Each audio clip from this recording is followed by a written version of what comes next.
Purihin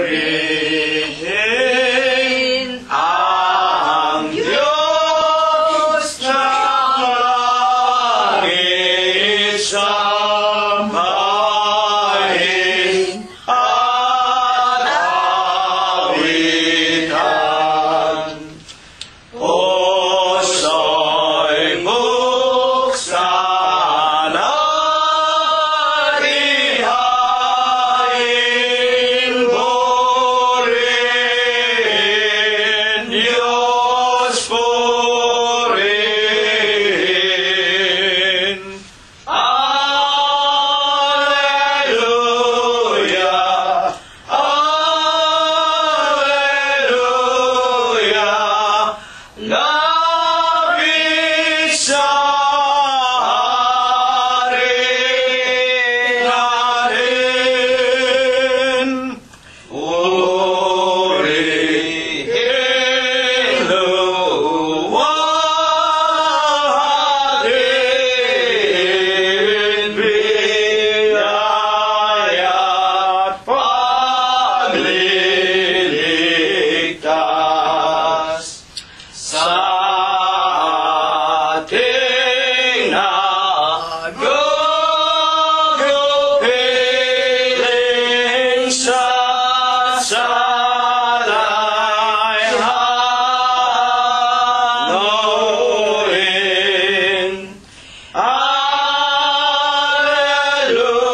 Gloria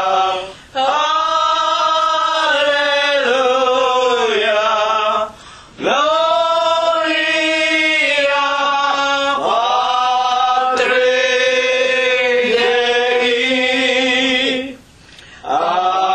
Dei. Ang Diyos ay nahihintay, siya ay nauuhaw.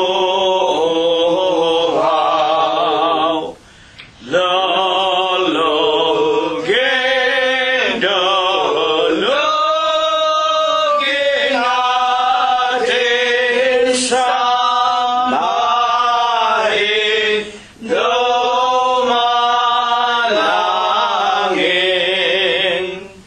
Alleluia,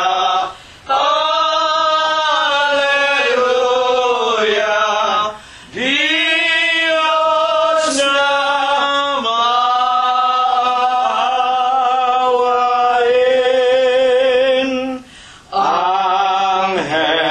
Angeles sa kataasan,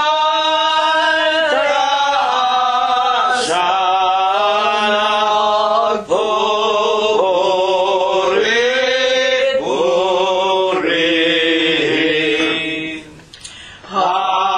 Halina mga kapatid sa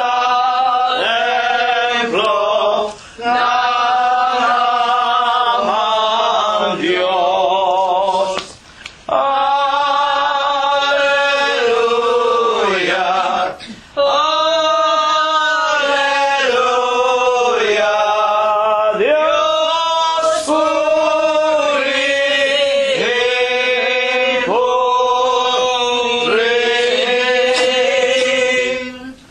Amen.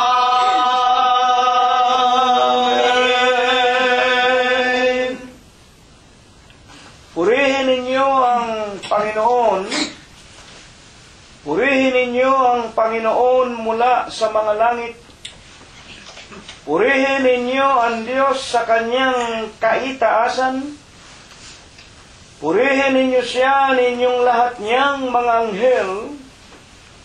Purihin ninyo siya buo niyang mga hukbo, mga hari sa lupa at lahat ng mga bayan, mga pangulo at lahat ng mga hukom sa lupa, mga binata at gayon din ng mga dalaga, mga matatanda at lahat ng mga bata.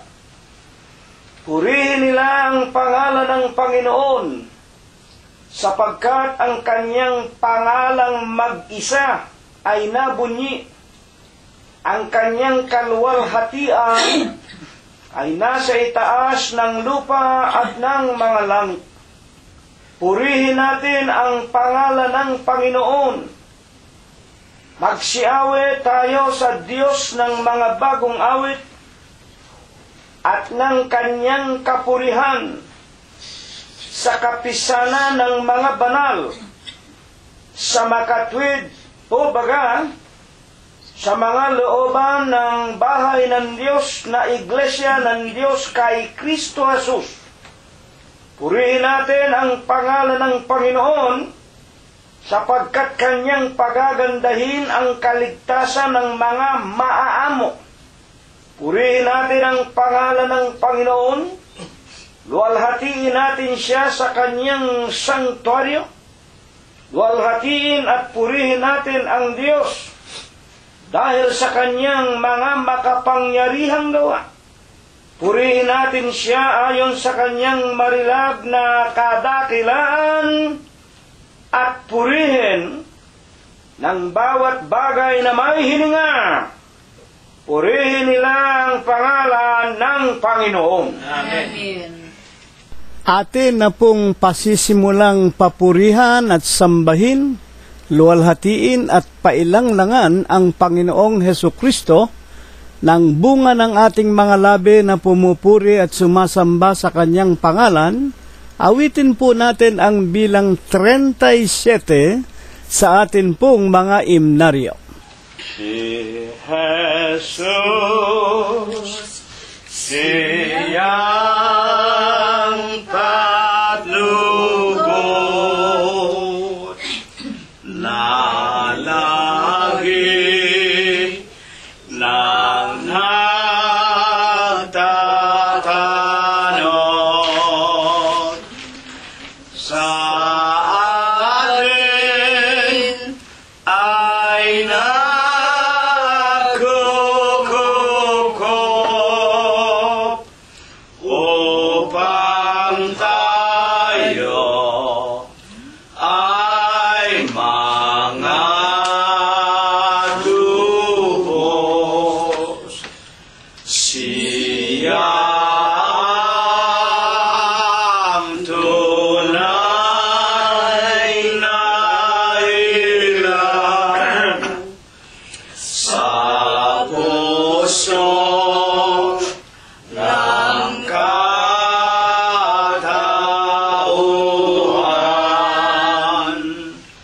Siya ang tunay na ilaw sa lahat ng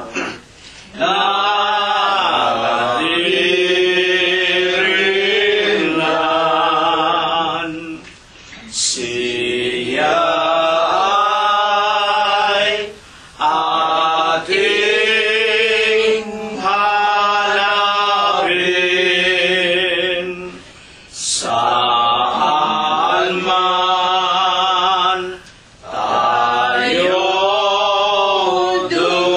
dumating. At sa puso ay ibiling ng sasalay di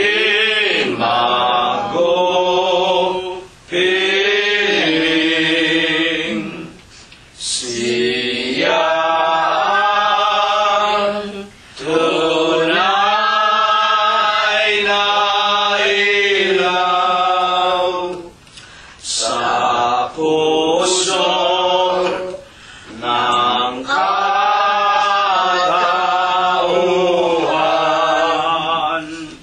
Siya ang tunay na ilaw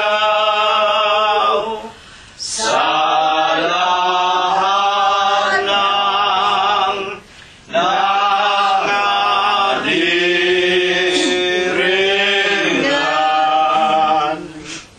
Nililinin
Siya ang tunay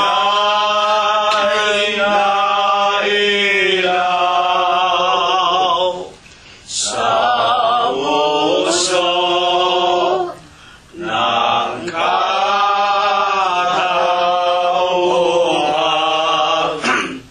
Siya ang tunay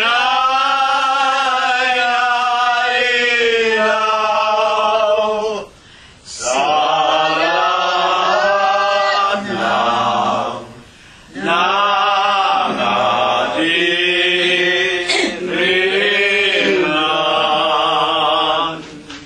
Atin pong walang sawang pailanglangan ng bunga ng ating mga labi na pumupuri, sumasamba sa ating Panginoong Jesucristo. Atin pong susunod na awitin ang bilang 49 sa atin pong mga imnaryo. Hangad mo bang ikaw ay maligtas? Lumapit ka na sa kay Jesus, sa kasalanang umaalipin. Ang tanging lunas si Jesus. Jesus ko, may tangan ang buhay, makapangyarihan tunay. Siya ang tanging isinugo, tumubos sa kasalanan. Nais mong kaluluwa'y malinis, sa kay Jesus ka ay lumapit. Tagumpay mo ay lubos na lubos. Ang tanging lunas si Jesus. Jesus ko, may tangan ang buhay, makapangyarihan tunay. Siya ang tanging isinugo, tumubos sa kasalanan. Kristo Jesus ang siyang saligan ng iglesia mong papasukan. Tiyak mong ito'y maaasahan. Hindi tayo makayunan. Jesus ko, may tangan ang buhay, makapangyarihan tunay. Siya ang tanging isinugo, sumubos sa kasalanan.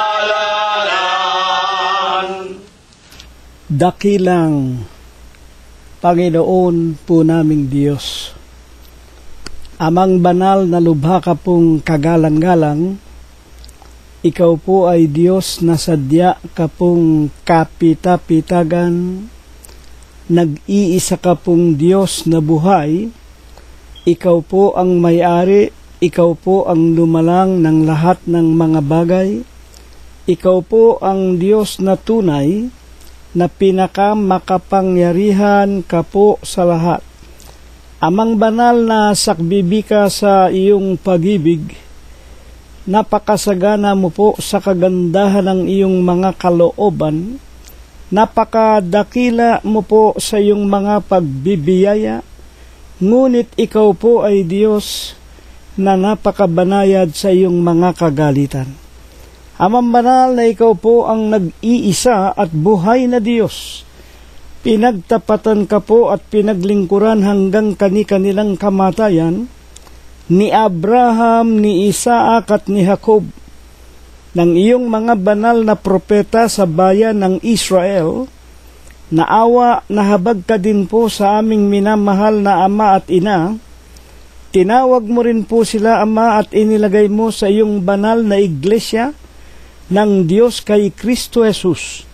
Ikaw, Panginoon, ay kanilang pinaglingkuran ng buong puso, buong isip, buong lakas, hanggang kani-kanilang mga kamatayan.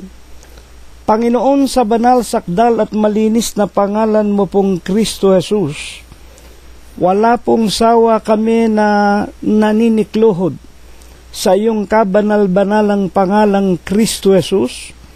At bagaman kami po ay malalayo sa pangangatawan sa isa't isa, hindi po namin ginagawang kahadlangan ang pagkakawalay ng bawat isa sa amin. Naninikluhod kami, Panginoon, sa Espiritu, sa iyong banal na harapan.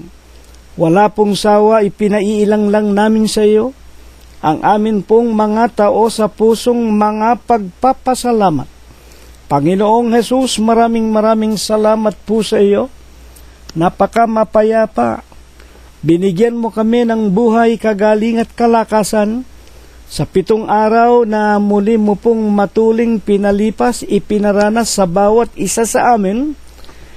Hindi mo po kami binawian ng buhay. Pinakain mo kami, dinamtan, pinalakas, pinagaling ang aming katawan. Salamat maging ang aming mga kabiyak ng puso, ang aming mga anak, mga manugang, mga apo, kasangbahay at mga minamahal namin sa buhay. Higit na nga po, Panginoon, ang lahat ng mga lalaki at mga babae na tinatawag mo po sa bawat araw, inilalagay mo sa iyong banal na iglesia, ibinibilang mo po na ating mga kaibigan na nakikinig din naman ng iyong banal na ebanghelyo. Kasama naming lahat ang mga tunay mong mananamba sa Espiritu mo po at sa iyong katotohanan. Tanggapin mo po ang aming tao sa pusong pagpapasalamat, higit na nga po sa patuloy mong pagdaragdag at pagpapatibay ng aming mga pananampalataya na minsan lamang ibinigay mo sa aming mga hiram na buhay. Amang banal, sinasamba ka po namin, pinupuri ka po namin, niluluwalhati ang iyong banal, ang malinis mong pangalan sa Espiritu mo po sa iyong kagilagilalas na katotohanan. Hayag sa iyo kung papaanong ginamit namin ang 7 araw na nagdaan. Kung kami nangagkukulang pa rin, hindi pa rin namin naaabot ang iyong marangal at banal mong kaluwalhatian, ituring mo na lamang na taglay ng aming pagiging mga hamak na mga alabok ng putik po lamang.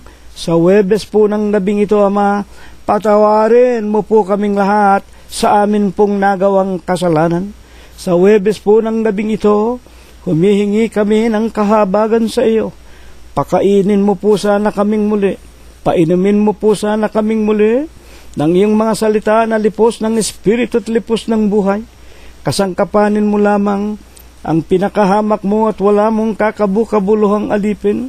Banalin mo po ang kanyang puso. Linisin mo po ang kanyang kalooban. Bigyan mo sana ng bis at kapangyarihan ang kanyang tinig.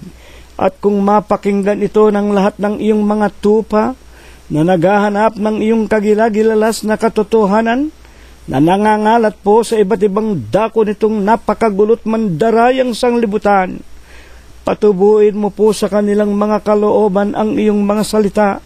Tulungan mo pong kaming lahat ay magkasama-samang manumbalik sa iyong nag-iisa at buhay na iglesia, sa iyong katawan na binayaran mo po ng iyong sariling dugo at buhay upang ang aming makasama sa banal mong Iglesia ng Diyos kay Kristo Jesus.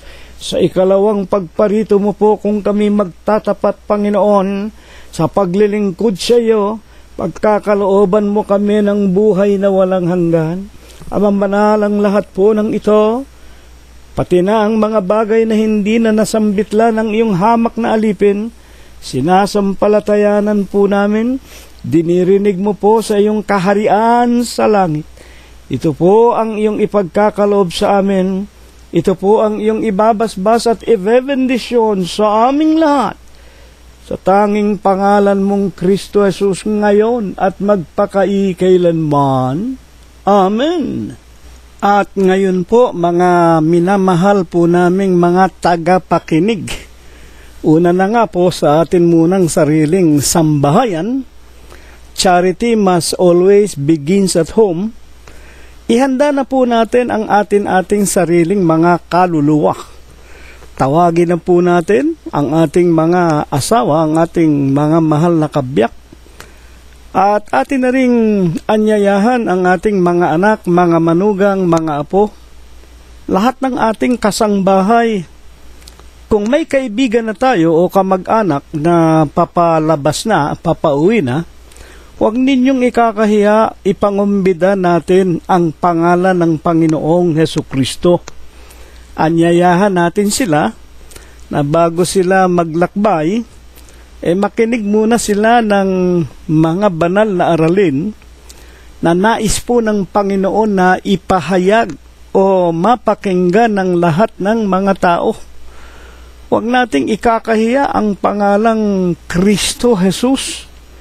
Huwag nating ikakahiya ang Iglesia ng Diyos kay Kristo Jesus, na iisa lamang na iglesia na itinayo niya sa siyudad ng Jerusalem, ng Judea, noong anyo 32 nang siya'y magkatawan tao, para tayo nga po ay magkaroon ng buhay na walang hanggan. Huwag nating kalimutan, mga kapatid, kunin na rin natin ang ating mga Biblia, para tayo pong lahat ay naliliwanagan at makatiyak kayo na kung may mga binabasa ang inyong mga lingkod na tulad ng inyong alipin, matiyak ninyo na yung binabasa ko po walang kulang at walang dagdag. Atin na pong pasisimulan ang ating banal na pagsamba. Ang pagsamba po sa Diyos, tulad nga po ng sinasabi ni Apostol Pablo, Romanos 10:17, kailangan po meron tayong pananampalataya na merong isang Diyos. At paano tayo magkakaroon ng pananampalataya na meron talagang Diyos na tagapagligtas?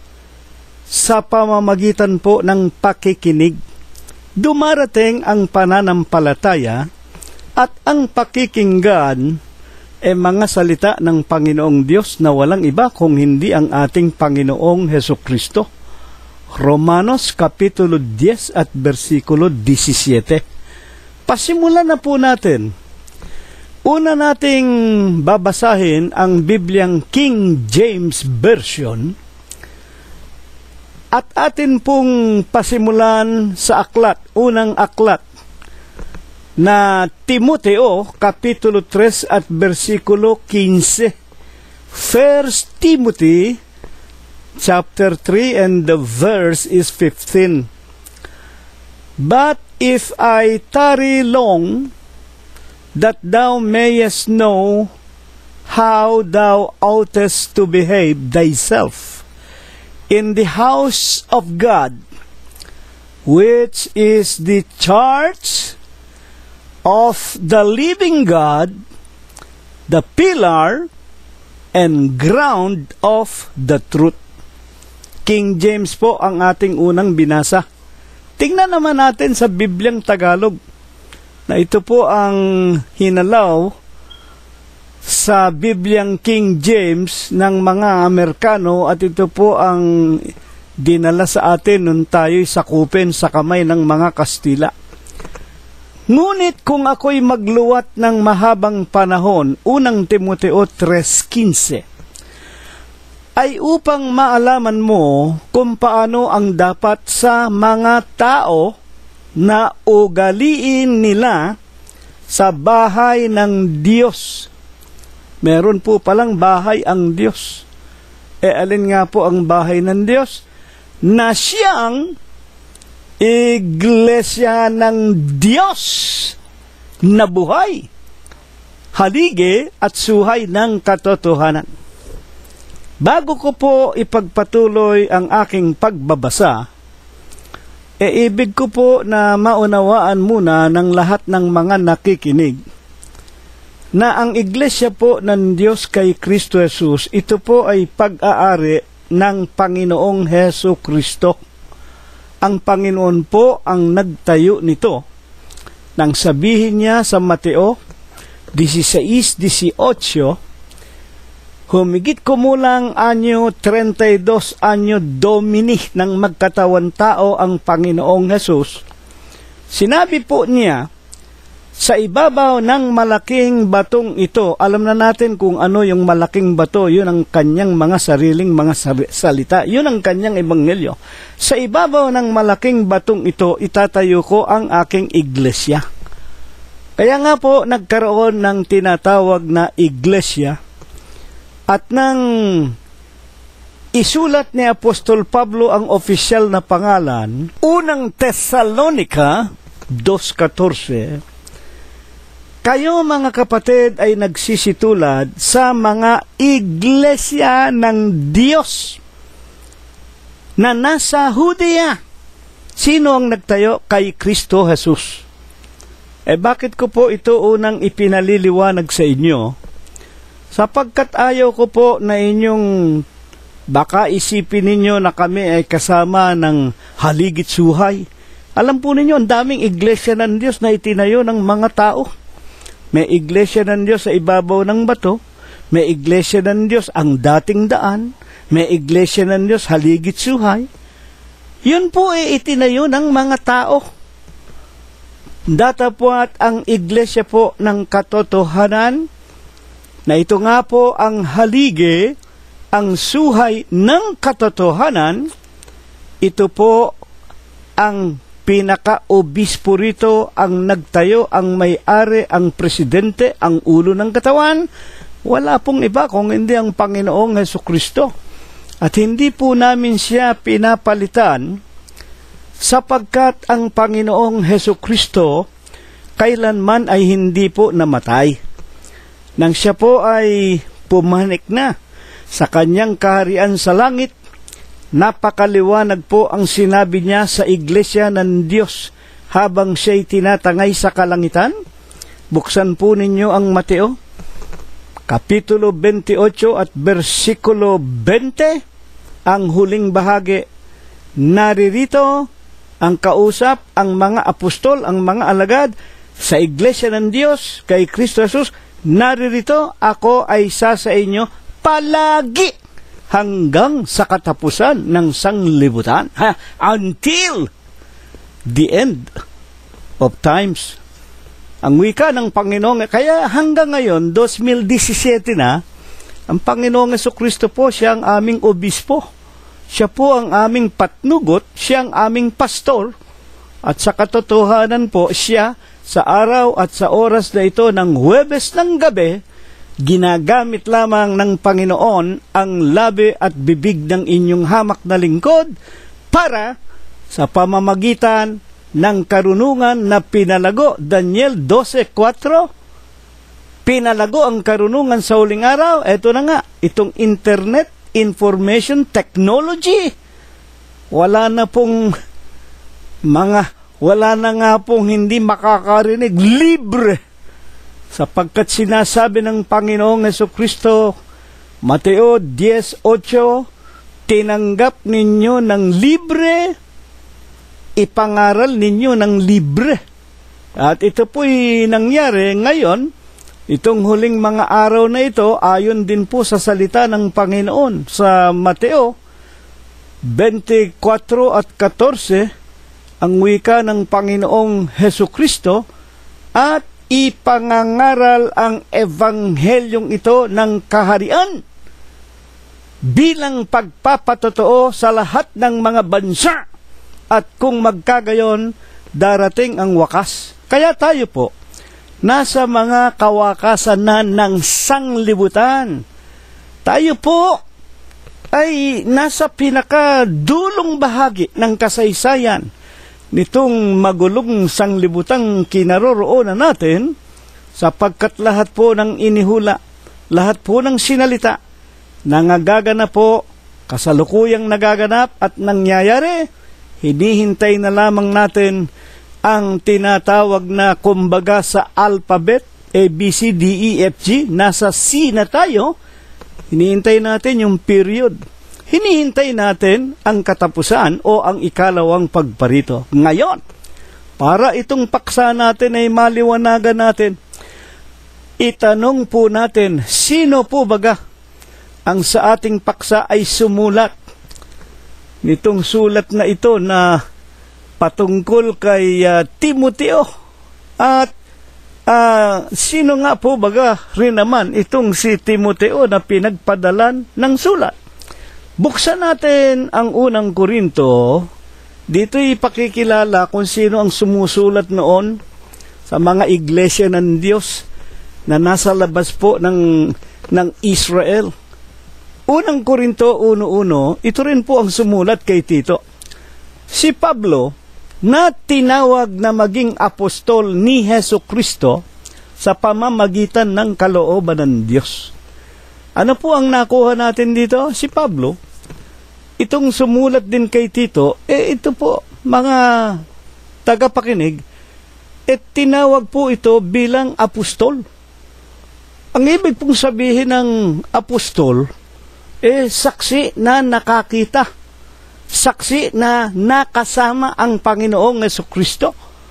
At bagaman si Apostol Pablo, hindi literal na 3 taon nakasama niya tulad ng unang 12 alagad, ngunit si Pablo pinagparanasan sa daang Damasco. Alam natin ang kasaysayan. Si Pablo na ang pangalan noong araw ay Saulo, na ito ay isang panatikong sabadista, pinagpapapatay niya, ibinibilanggo. Dinadala sa mga bilangguan ang mga lalaki at ang mga babae. At kung alin yung kanyang inuusig, sa Galatias 1:13, nabalitaan ninyo ang aking pamumuhay ng nakaraang panahon, ang wika ni Pablo, kung paanong aking malabis na nililipol ang iglesia ng Diyos. Sa mga katuwid, bagaman hindi nakasama ng unang 12 personal, literal na tinawag para maging mga apostol, na ang ibig sabihin ng salitang apostol, saksing nakakita, si Pablo ibinilang na apostol. Nakita niya, nasaksihan niya ang ating Panginoong Jesucristo. Binulag pa nga siya sa daang Damasco. Sa makatwid, ang autoridad nitong sumulat kay Timoteo, autoridad na galing sa ating Panginoon Diyos. Tinawag siya ng ating Panginoong Jesucristo. Mga tagapakinig po namin. Ngayon, sino naman itong si Timoteo na kanyang sinulatan ng sulat na ito? Ito nga pong ating paksa, unang Timoteo 3:15, kung ako'y magluwat ng mahabang panahon, isinulat niya kay Timoteo, upang maalaman mo kung paano ang dapat sa mga tao na ugaliin nila sa bahay ng Diyos. At alin ang bahay ng Diyos? Iglesia ng Diyos. At ano ang Diyos sa bahay na ito, na iglesia ng Diyos? Na buhay. Ano ang naroon sa iglesia ng Diyos, na bahay ng Diyos? Haligi, suhay ng katotohanan. Sa mga katuwid, kung itutulad natin sa isang literal na tahanan o materyang bahay, wala na pong hihigit sa bahay na ito. Itong bahay na ito, na ipinagbibili ni Apostol Pablo kay Timoteo, aalis muna ako, iiwanan kita, para ikaw naman ay matuto kung paano mo pamamahalaan ang mga tao sa loob ng bahay ng Diyos, na iglesia ng Diyos, buhay, na ito ang haligi, ang suhay ng katotohanan. Maliban sa bahay na ito, wala nang titibay, wala nang wika nga liliwanag, sapagkat narito ang katotohanan, ito ang pundasyon. Ang wika ng lalaking si Pablo, nang sumulat siya kay Timoteo, unang Timoteo Kapitulo 3, versikulo 15, na ito nga po ang paksa na ating pinag-aaralan ngayon. Sino nga baga itong Timoteo na kanyang sinulatan? Basahin natin. Unang Timoteo 1:1. Si Pablo, na apostol ni Kristo Jesus, ayon sa utos ng Diyos na ating tagapagligtas, na si Kristo Jesus, na siyang ating pag-asa. 1:2. Kay Timoteo, na aking tunay na anak. Putulin ko puro, no? Yung unang binasa ko, 1:1 ng Timoteo, ito po yung tinatawag na return address. Tulad ng ginagawa natin sa envelope at sa mga sulat natin, bago natin ilagay o isulat yung kinakausap natin, pinagpadala natin, yun munang pangalan natin at yung address natin. O si Pablo Iga, siya ang pinanggalingan ng sulat 1:1 ng unang Timoteo. Apostol ni Kristo. Paano naging apostol? Ayon sa utos ng Diyos na ating tagapagligtas at ni Kristo Jesus na ating pag-asa. Sino ngayon ang sinulatan? Yung address 1:2 ng Timoteo kay Timoteo. Sino si Timoteo? Na aking tunay na anak. Kapatid na Cirilo, hindi ba? Itinuturo ninyo si Pablo, bachelor, pinili niyang hanggang pugutan siya ng ulo, manatili ang kanyang pagkabinata. Totoo po. Ba't sinasabi rito meron tunay na anak? Ito po ang katotohanan. Ituloy natin. Kay Timoteo na aking tunay na anak, saan? Sa pananampalataya. Spiritual son. Anak sa pananampalataya. At ayon pa nga po sa kasaysayan ng buhay ni Timoteo, ito po isa sa mga kabinataan, batang-bata itong mga lalaking ito tulad ni Tito, tulad ng iba pa niyang binabanggit sa Ebanghelyo o sa Bagong Tipan habang siya ay nangangaral sa iba't ibang dako, katulad din naman ni Priscilla at ni Aquila. Ito ang mga nahirate, ito ang mga tinawag din naman ng Panginoong Jesucristo at ibinigay bilang mga katulong ni Apostol Pablo sa pangangaral niya ng Ebanghelyo sa kahintilan. Si Timoteo, anak sa pananampalataya sa iglesia ng Diyos kay Kristo Jesus. Gayon, ito po ang katotohanan. Ang sulat na ito, isinulat ni Apostol Pablo kay Timoteo, isang lingkod na ipinakikilalang ipinanganak niya sa pananampalataya. Biyaya, kahabagan at kapayapaan na nawa mula sa Diyos at Ama at kay Kristo Jesus na Panginoon natin, kung paanong ipinamanhi ko sa iyo na ikaw ay matira sa Efeso nang pumaparoon ako sa Macedonia upang maipagbilid mo sa ilang tao ang alin? Na huwag magsipagturo ng ibang mga aral. 1, 2, 3 at 4. Ituloy natin. Ni huwag makinig sa mga katha at sa mga kasaysayan ng mga lahi na walang katapusan, na pinanggagalingan ng pagtatalo-talo at hindi ng pagkakatiwalang mula sa Diyos na nasa pananampalataya, gayon din ang ipinamamanhik ko sa iyo. Bakit sinulatan ni Apostol Pablo ang anak niya sa pananampalataya na si Timoteo? Aalis ako. Tulad ng nalalaman mo, lagi akong pumaparoon sa Macedonia, nangangaral ako ng Ebanghelyo. Ibig ko sana, habang ako'y wala, matuto ka ng pamamahala. At ibig ko, ipagbilin mo na wag silang magsipagturo ng ibang aral, ibang doktrina. Sila wag kakitaan ng mga aral na pinanggagalingan ng pagtatalo-talo. Kaya maraming mga iglesia, sila nagtatalo-talo. Kaya nakakakita tayo dyan na mga iglesia daw ng Diyos, pero yung mga leader nila gustong-gustong makipagdebate. Kaya nga nangyayari, debate dito, debate dyan. Mga kapatid, nangyayari ang paalaala ni Apostol Pablo. Baka mamaya pag alis ko dyan meron sa inyong magtuturo ng ibang mga doktrina. At pagkatapos magkakaroon kayo ng kaguluhan. Magtatalo-talo kayo. Karamihan nga, nagpapatayan pa, nagdedemandahan. Hindi ba totoo yan? Huwag kayong mga kinig sa mga katha at sa mga kasaysayan ng mga lahi. Ayan, yung iba namang relihiyon, kung ano-ano mga itinuturo. Pilit nilang binubungkal ang kasaysayan ng mga reformador nila, yung mga wika nga, pamilyang pinanggalingan, at meron pang nangangaral sa telebisyon na Kristiyano daw, protestante, pati yung bilang ng mga bato, mga kapatid, doon sa tinatawag na Jerusalem, binibilang nila, at kung ano-anong mga bagay ang kanilang pinagtututuro, na katulad din naman ng mga paring Katoliko at ng simbahang Katoliko, na pati ito ang Shroud of Turin. Yun daw balabal, na ikinapit daw kay Kristo, yun daw may litrato at yun daw ang dugo ng Panginoong Hesukristo. Wag. Napakaliwanag unang Timoteo 1:4. Timoteo, kung ako'y magluwat ng mahabang panahon, para maalaman mo kung paano ang dapat sa mga tao na ugaliin sa loob ng bahay ng Diyos na siyang iglesia ng Diyos.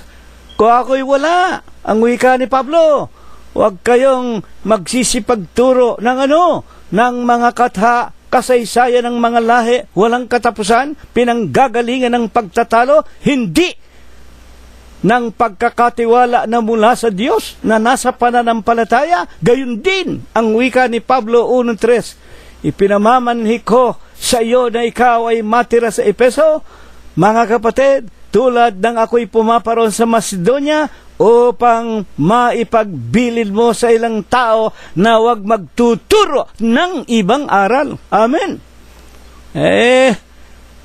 Eto na nga po Alam natin ang nangyari nang ang ating Panginoong Hesukristo nga po ay bumalik na sa kanyang kaharian, at ang tinatawag na mga apostol ay isa-isa nang nangamatay, pinagpupugutan ng ulo, pinako sa krus.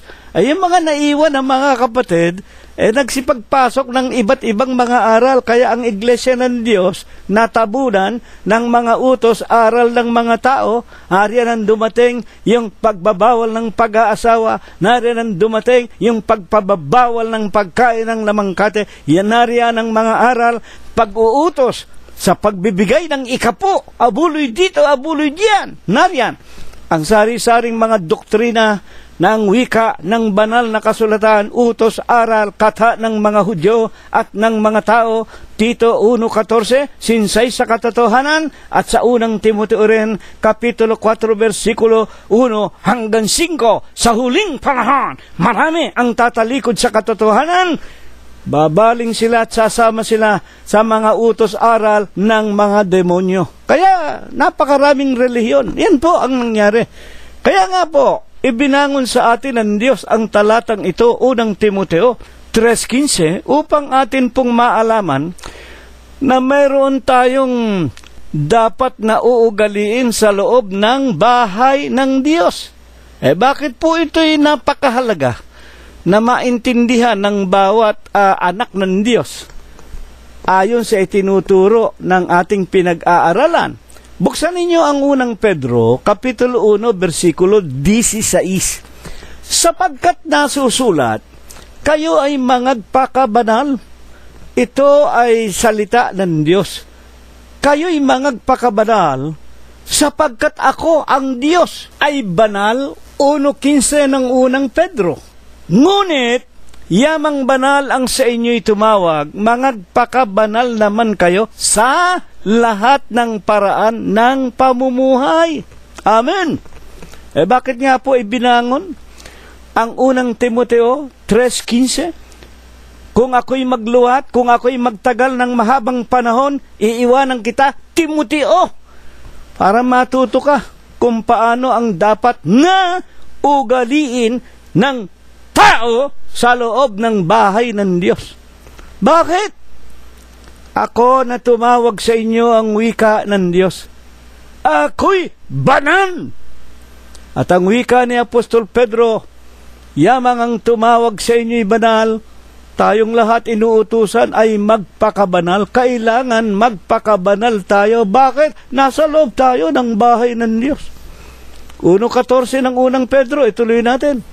Paano tayo magpapakabanal?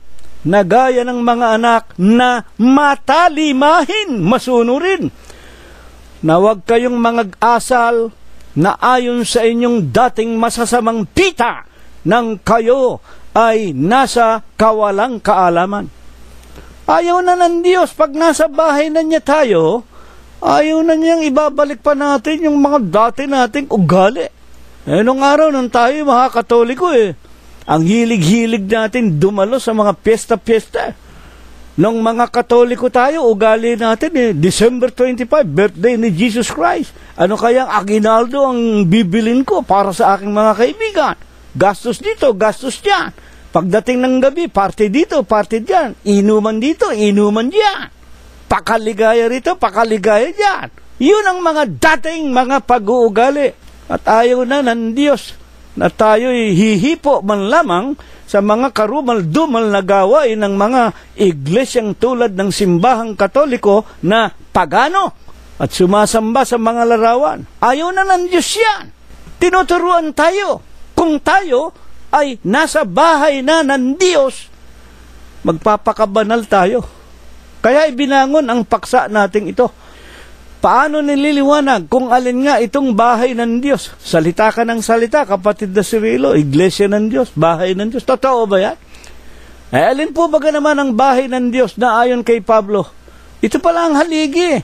Ito ang suhay ng katotohanan na kung liliwanagin, maliban sa bahay ng Diyos, ang lahat na ng ibang bahay na kumakatawan po sa reliyon at mga iglesia, puro kasinungalingan. Iisa lang Isa lang ang bahay na itinayo ng Diyos. Totoo ba yan? Buksan natin ang Hebreo 3:6. Makinig kayo mabuti.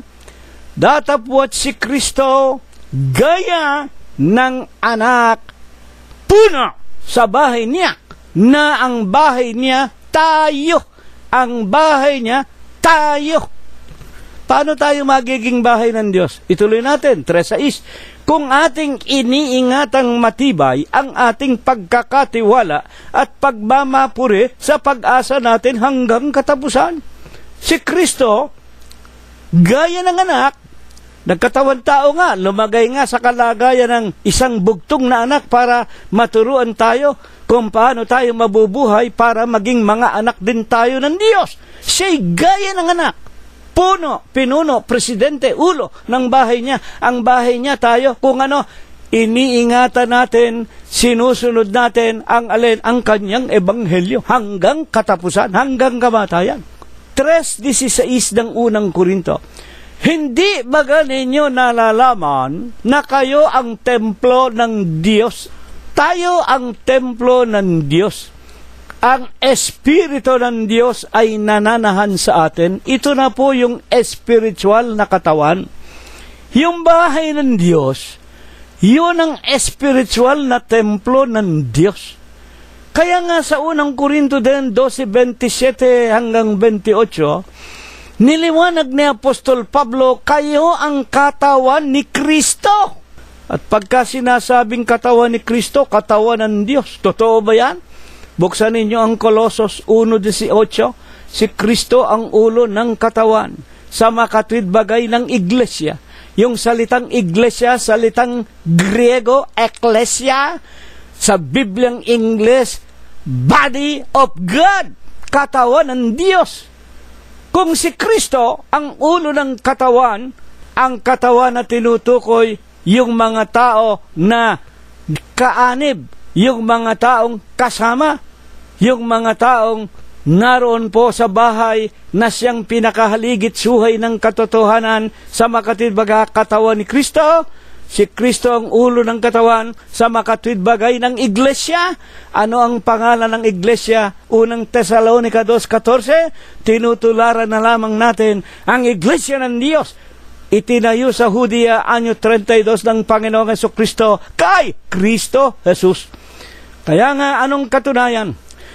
Na magmula mga apostol hanggang pinakamaliit na membro sa Iglesia ng Diyos na katawan ni Kristo o bahay ng Diyos, inilalagay. Unang Korinto 12:28, ang Diyos ay naglagay ng ilan sa Iglesia. Ano unang inilagay? Una-una yung mga apostol. Sino pa? Ikalawa ay mga propeta. Sino-sino pa? Ikatlo ay mga guro, mga himala, mga kaloob na pagpapagaling, pagtulong, pamamahala, at iba't ibang mga wika. Unang Tesalonica 2:14, tinutularan na lamang natin, alin? Yung orihinal na iglesia. At hindi na tayo pwedeng magtayo pa nang nakatayo na. At wala nang sino pa mang pangalan sa silong ng langit na sukat ikaligtas kung hindi yung pangalang Dios at Kristo Jesus nang siya'y magkatawan tao upang maganap ang sinasabi ni Propeta Isaias 43:7, bawat tinatawag sa aking pangalan at sa aking ginawa, inanyuhan ko. Ito ang aking kaluwalhatian. Ano ba ang pangalan ng Panginoon? Dios. Ano ba ang pangalan nung kanyang ginawa? Pakatalastasin nga ng bansa ng Israel. 2:36 ng aklat ng mga gawa. Pakatalastasin nga ng angkan ni Israel na ginawa ng Diyos na ano? Panginoon at Kristo, si Jesus na inyong ipinako sa krus. Kaya nga maliban sa pangalang Diyos Ama at pangalang Anak Kristo Jesus, sa pamamagitan ng Ebanghelyo na salita ng Diyos na lipos ng Espiritu at lipos ng buhay sa 63. Kaya nga ang bawat ibig maging katawan ni Kristo, ang bawat nais makapasok sa bahay ng Diyos, binyagan ninyo sa pangalan ng Ama, Diyos, Anak, Kristo Jesus, Espiritu Santo. Unang Juan 5:7, ang tatlong ito ay iisa. Iisa lang yan. Yan po ang katotohanan at yan ang kaluwalhatian ng Diyos, yung bahay ng Diyos, iglesia ng Diyos kay Kristo Jesus. Bilang mga huling talata, alin-alin po baga naman ang mga masasamang ugali na ayaw na ng Diyos na makikita pa rin sa bawat tao na nasa loob ng iglesia ng Diyos kay Kristo Jesus. Buksan natin ang Galatias 5:19. Itong masasamang kaugalian hanggang ngayon nakikita pa rin natin sa maraming mga kapatiran sa loob ng iglesia. Bahala kayo. Wala tayong karapatang humatol. Kahit kapatid ka na sa iglesia, kahit asawa pa kita, kahit anak kita, kahit apo kita, kahit kaibigan kita, hindi kita hahatulan. Pero pakinggan mo kung ano ang ayaw na makita ng Diyos sa atin na nasa iglesia na ng Diyos kay Kristo Jesus. Galatias 5:19, hayag ang mga gawa ng laman, sa makatwid ang mga ito, pakikiapid. Una-una na nga, pakikiapid sa masasamang espiritu, pakikiapid sa maling aral, maling doktrina, utos, aral ng mga tao at ng mga demonyo. Tulad nga ng ginagawa ng simbahang Katoliko. Baka tayo, iglesia na ng Diyos kay Kristo Jesus, nakiki-Hail Mary pa tayo. Baka tayo, nakikipag-inuman pa, nakikipagkatuwaan pa. Baka tayo nagbibigay pa rin ng Christmas card. Baka tayo, mga kapatid, kasama pa rin, nakikiayon pa rin sa pangingili ng araw ng Sabat. Hindi pa rin tayo kumakain ng baboy. At tayo'y napipilitan, nagbibigay pa rin ng ikapo. Lahat ng mga yan ay mga pakikisama, pakikiapid sa masasamang aral, masasamang espiritu. At gayon din ang literal na pakikiapid sa hindi natin asawa. Ano pa? Karumihan. Yang hindi paliligo. Nako, ang dami nating nakikita, mga bam. Yan po'y kasalanan. Masamang ugali yan. Maliligo tayo araw-araw. O ano pa? Kalibugan. Alam na ninyo. Sa Bibliang English, lasciviousness. Bakit ko papalitan yung kalibugan? Yun ang nakalagay sa Biblia. Bakit pagka binabasa mo sa English, lasciviousness? Maganda ikang pakinggan. Sa Tagalog, kalibugan. Yan ang nasa Biblia. Alam na ninyo yan. O 5:20 ng Galatias, pagsamba sa Diyos-Diyusan, kay Mama Mary, kay Mother of Christ, kay Santo Niño, sa Papa sa Roma. Kung sino-sinong mga matagal ng patay, ginawa ninyong mga rebulto, niluluhuran ninyo, pinagpuprosesyon ninyo, masamang ugali, pangkukulam, Kursing, mga pagtataniman, mga pagtatampo-tampo, hinampo-hinampo, pagtatalo-talo, diskusyon dito, diskusyon diyan, paninibugho, pagkakaalitan, pagkakampi-kampi, mga pagkakabahabahagi, mga maling pananampalataya, kapanaghilian, paglalasing, kalayawan. 5:21. At ang mga katulad nito, bakit pinagbibilinan ni Pablo si Timoteo? Para maalaman mo kung paano dapat ugaliin sa mga tao, sapagkat ayaw ng Diyos na makikita pa ang mga pag-uugaling ito nung tayo'y mga Katoliko at mga Protestante at mga kung ano-anong mga relihiyong pinanggalingan natin, walang kumokontrol sa atin. Tungkol sa mga bagay na ito, ipinagpapauna kong ipaalaala sa iyo, Timoteo, tulad sa aking pagpapaalaala ng una sa iyo, ang gumagawa ng gayong mga bagay, hindi magmamana ng kaharian ng Diyos. Aalis muna ako, Timoteo, ha? Baka mamaya pag wala na ako, hindi mo man lang sasawayin yung mga kapatid sa iglesia ng paglalasing. Pagsamba sa larawan uli, babalik na naman. Pagpoprosesyon, pag-iinuman, makikiapid na naman. Kung ako'y magluluwat ng mahabang panahon, Timoteo, ayaw ng Diyos ang lahat ng maiiwan, baka bumalik sa lahat ng gawa ng laman. Hindi kayo magmamana ng buhay na walang hanggan. Ngunit, kung pakikinggan natin at susundin ang ipinapayo sa atin ng Diyos sa pamamagitan ng kanyang mga apostol, kung makikinig tayo sa tulad sa ipinaalaala ni Pablo kay Timoteo, unang Timoteo 3:15, ano po ang tiyak na tiyak ibubunga sa ating mga nasa bahay ng Diyos o iglesia ng Diyos kay Kristo Jesus? 5:22, datapwat ang bunga ng Espiritu ay pag-ibig. Kung makikinig naman tayo sa itinuturo sa atin ng Diyos, kung pakikinggan natin ang kanyang ebanghelyo o ang kanyang mga aral, ang bunga ng Espiritu, ba't sinasabing Espiritu? Ang ebanghelyo, Espiritu, sa 63 ng San Juan. Ang salita na sa inyo'y aking sinalita. Ang ebanghelyo na sinasalita, itinuturo sa atin, lipos ng Espiritu, lipos ng buhay. Ang bunga ng ebanghelyo, pag-ibig, katuwaan, kapayapaan, pagpapahinuhod, kagandahang loob, kabutihan, pagtatapat.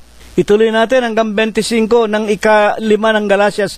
Kaamuan, pagpipigil, laban sa gayong mga bagay ay walang kautusan. At bakit hindi na tayo kailangan bumalik pa sa mga gawa ng laman? Ipinako sa krus ng mga na kay Kristo Jesus. Sino ba na kay Kristo Jesus? Yung nasa bahay ng Diyos, iglesia ng Diyos, kay Kristo Jesus, ipinako na sa krus. Alin? Yung laman, yung dating pagkatao na kasama ang masasamang pita, kasama ang pagmumura, ang pagnanakaw, ang pagpatay, ang pagkamuhi, ang pagkakampi-kampi, ang paglalasing, ang pagsamba sa mga larawan, ipinako na. Kasama ang mga kahalayan nito.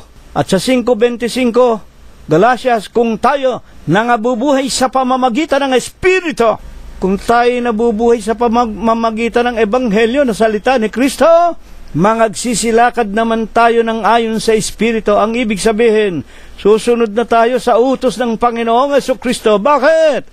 Romanos 8:1, sa Bibliang Ingles, there is therefore now no condemnation to them which are in Christ Jesus, who walk not after the flesh, but after the Spirit, sapagkat wala ng hatol sa mga nakay Kristo na pinatay na ang lahat ng gawa ng laman, ipinako na sa cross, kasamang namatay ng ating Panginoon. At nang siya'y mabuhay na maguli, nabuhay din ang ating mga kaluluwa sa kanyang banal na harapan. At hindi na tayo nabubuhay sa mga dating gawain, who walk not after the flesh, but after the Spirit. Kung hindi, sumusunod na, saan? Sa Espiritu o sa mga salita ng Diyos. Bakit? Huling-huling talata, Romanos 8:2. Bakit tayo magiging wala ng ano pa mang hatol? For the law of the Spirit of life in Christ Jesus hath made me free. Sapagkat ang batas ng Espiritu ng buhay na kay Kristo Jesus, pinalaya na ako sa batas ng kasalanan at ng kamatayan. Hath made me free from the law of sin and death.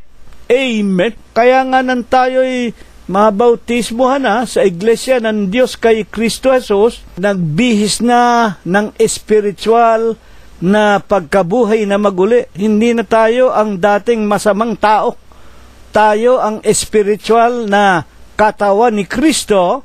Tayo po ang Iglesia ng Diyos kay Kristo Jesus, na ito po ang ililigtas niya sa kanyang ikalawang pagparito kung mananatili tayong tapat sa paglilingkod sa Kanya, tulad din naman ng pinatutunayan pa ni Apostol Pablo, unang Korinto, Kapitulo 15, versikulo 1 at 2. Maliwanag po ang wika ni Pablo, ipinatatalastas ko sa inyo, ang Ebanghelyo na sa inyo'y aking ipinangaral, na inyo namang tinanggap, inyo namang pinananatilihan nang kayo'y magpabautismo na sa Iglesia ng Diyos kay Kristo Jesus.